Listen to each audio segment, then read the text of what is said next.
Bonsoir donc à toutes et tous. Eh bien écoutez, je suis très heureux de vous retrouver pour faire un nouveau point météo concernant l'évolution attendue pour ce milieu de semaine. Bah oui, on va passer directement au milieu de semaine finalement, parce que pour ce lundi et ce mardi finalement, bon, après la petite goutte froide là d'altitude qui a concerné le quart sud-est, avec parfois d'ailleurs des orages qui ont pu remonter même jusqu'à la vallée du Rhône et même quasiment jusqu'au Val-de-Saône cet après-midi.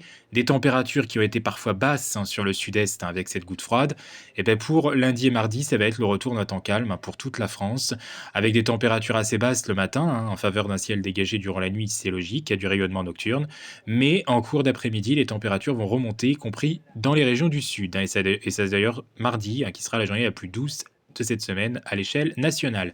Parce que dès mercredi, et donc on va passer directement à mercredi, eh ben, on change d'ambiance complètement. On a une dépression très vaste et très importante sur la Scandinavie, qui va en fait décrocher une masse d'air. Alors l'anticyclone se replie vers l'Atlantique petit à petit, et on va avoir en fait à ce moment-là une masse d'air polaire, qui va se détacher de ce complexe dépressionnaire sur la Scandinavie et qui va venir en plein sur la France. Donc on va déjà avoir un front froid qui va traverser la France, qui va arriver par le nord-ouest pour aller vers le sud petit à petit de notre pays. Et c'est à l'arrière de ce front froid que les températures vont littéralement chuter.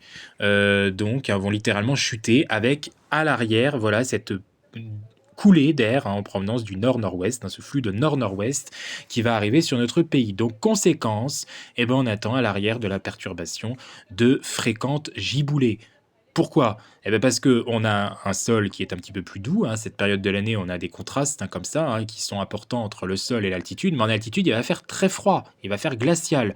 Donc, conséquence, le sol plus doux, l'altitude extrêmement froid, ça va former, ça va créer vraiment une dynamique atmosphérique importante à l'arrière de la perturbation du front froid. Et ça va nous donner de très fréquentes et parfois fortes giboulées, de pluie, de grêle, de grésil, de neige fondante. Parfois, pourquoi pas de neige seule par effet d'isothermie, notamment près des frontières du nord-est, au nord de la Seine, c'est possible, pourquoi pas, sous les plus fortes averses, notamment avec l'effet d'isothermie, parce que dans ce flux de nord-nord-ouest, c'est très logique qu'on puisse avoir ce type de situation isothermique, et peut-être même quelques coups de tonnerre. Voilà, donc un temps très dynamique, c'est ce que je vous ai dit, avec vraiment une masse d'air froide qui va être très froide en altitude et qui sera de plus en plus fraîche aussi près du sol, même si on a ce petit différentiel qui va donc justement alimenter cette instabilité. C'est en montagne qu'il neigera de façon certaine, sur tous les massifs d'ailleurs, les Vosges, le Jura, les Alpes, le Massif central en particulier. Peut-être un peu moins les Pyrénées, bon, à voir, il y aura quand même aussi un petit peu de neige, je pense. Et puis ça va tomber quand même à de plus en plus basse altitude, avec ces températures qui vont baisser. La limite pluie-neige pourrait s'abaisser entre 700, 600, voire 500 mètres d'altitude. C'est tout à fait possible. Voilà donc pour cette situation, pour cette journée de mercredi. Ça va rester dynamique, y compris en soirée. Le front froid, lui, va continuer à s'écouler. Et regardez ce qui se passe, parce que ça, c'est très intéressant aussi. À ce moment-là, on va avoir le complexe dépressionnaire qui va être très vaste entre la Scandinavie et qui va venir creuser, en fait, qui va venir vraiment creuser une autre sorte de dépression, voilà, qui va se mettre en... Enfin, une sorte encore de creusement là ici qui se fait entre l'Italie et le continent, vers la Côte d'Azur, et qui va générer petit à petit un renforcement du vent.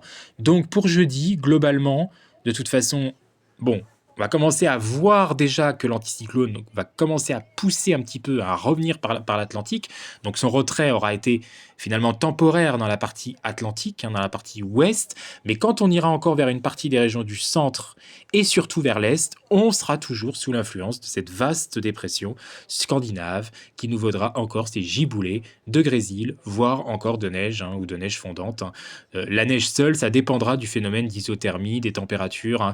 Il y a beaucoup de choses comme ça, de facteurs qui rentrent en jeu. Et puis il faut quand même le dire, mais on est fin mars, donc on a quand même peu de probabilité que la neige tienne réellement en plaine. Il faudrait vraiment qu'il y ait un phénomène très important d'isothermie, mais voilà, qui est beaucoup...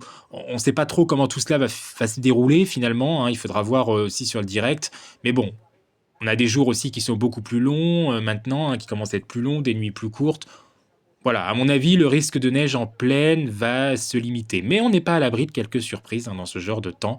Donc il faudra faire attention. Et puis jeudi, on va surveiller surtout la tempête en Méditerranée, de Mistral et de Tramontagne, et surtout de Mistral d'ailleurs, puisque petit à petit tout cela se dynamise. Et on va surveiller des orages de grêle d'ailleurs aussi, qui seront présents avec cette traîne. C'est très logique, dans ce flux de nord. Tout cela plonge de l'Arctique jusqu'à la Méditerranée, en tout cas jusqu'à une partie de la Méditerranée, et l'Italie en particulier, elle sera en ligne de mire, alors que je vous l'ai dit, l'anticyclone s'étend vers petit à petit de plus en plus la France, et surtout entre l'Atlantique et les îles britanniques. Voilà, mais on a encore cette partie est, et notamment sud-est, qui sera encore jeudi sous l'instabilité, vous l'avez compris, et sous les très fortes rafales près de la Méditerranée. Voilà pour cette situation. Et puis pour terminer la semaine, et on va en terminer là, de ce point. Pour l'instant, j'irai pas beaucoup plus loin. Et ben voilà, vendredi, tout le complexe dépressionnaire qui était sur la Scandinavie va vraiment faire ici une jonction. Vous voyez, ça va vraiment se relier ici entre l'Italie et les Balkans. Il va y avoir de l'instabilité de ce côté-là, qui va être bien marqué d'ailleurs. Mais nous, on va avoir quand même le retour largement, beaucoup plus nettement, de l'anticyclone. Le vent va faiblir progressivement en Méditerranée. Il y aura encore du Mistral pour vendredi. Mais donc, du coup, là, vous échapperez au risque de gel. Par contre, ailleurs, il va falloir surveiller ce risque de gel. Donc, après un temps qui aura été dépressionnaire mercredi, voire jeudi, mais surtout mercredi, on l'a bien compris. Et bien après, en fin de semaine, à partir de vendredi, c'est le gel qu'il va falloir surveiller, notamment pour les plantes. Donc tout ce qui est fleurs, plantes. Prenez déjà vos précautions d'ores et déjà, parce que le risque de gel est bien présent sur les régions centrales, de l'Est en particulier. Bien sûr, plus on ira près de l'Atlantique, moins il sera présent, et plus on ira vers la Méditerranée, là carrément, plus il sera nul. Ça paraît logique, mais plus vous rentrez dans le cœur des terres, finalement, plus vous avez ce risque de gelée qui sera possible. Pourquoi? Tout simplement parce qu'en fin de semaine, à partir de vendredi, on aura retrouvé des conditions stables, largement anticycloniques sur les 3/4 du pays. Donc forcément, qui dit ciel plus dégagé durant la nuit, dit fort rayonnement nocturne, et donc ces gelées qui seront à surveiller. Voilà pour la situation. Donc en résumé, encore 2 journées très calmes pour ce lundi et cette journée de mardi, des matinées fraîches, des après-midi radoucis, notamment dans le sud-est par rapport à ce qu'on a connu ce dimanche, avant le retour mercredi de conditions quasiment hivernales, et même hivernales on peut le dire, avec un front froid suivi d'une traîne et de minimum secondaires, et de petites lignes secondaires qui passeront notamment sur une grande moitié nord du pays, avec l'air froid, très froid en altitude, l'air un peu plus doux au sol. Ça va donner beaucoup de dynamique, et donc ce ciel de traîne particulièrement actif. Et ensuite on surveillera les gelées, mais ça je vous referai un point de toute façon certainement mercredi, pourquoi pas, ou jeudi, parce qu'on en saura plus sur jusqu'à où les températures pourraient s'abaisser pour l'agriculture, etc. Ça sera très important de pouvoir suivre ça. Bonne soirée à toutes et tous, merci pour votre fidélité, et à bientôt.